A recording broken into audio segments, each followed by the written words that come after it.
Hey everybody, welcome to the Mac Life Show. I'm Flo, and on today's show we're going to pit the MagicCube against the Logitech solar-powered keyboard. Cue the music!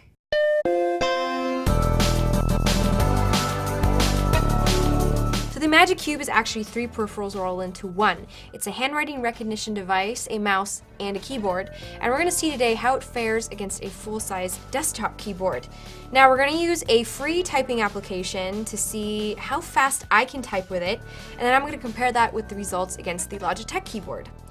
So let's find out how this works.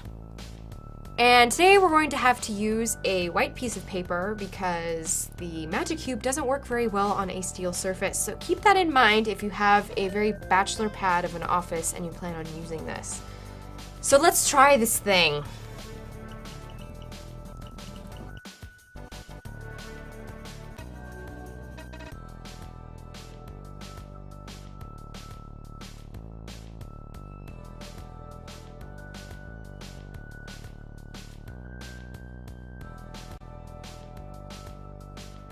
So now, as you can see here, we have our trusty Logitech solar-powered keyboard, which was just updated to include the command key for Mac users. So Mac users, if you've been coveting this keyboard for some time, I think now's the time to get it.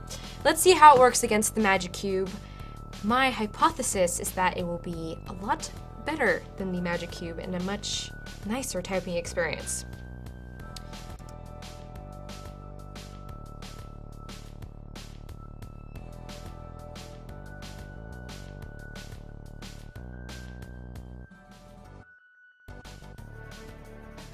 So as predicted, I typed a lot better on the Logitech solar-powered keyboard than I did on the MagicCube, and that's probably because I'm so used to the physical feel of the keys underneath my fingers.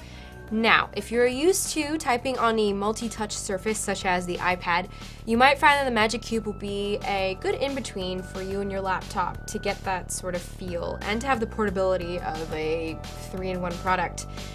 But if you really need the physical feel of the keys underneath you, I'd suggest just going with a smaller little Bluetooth keyboard.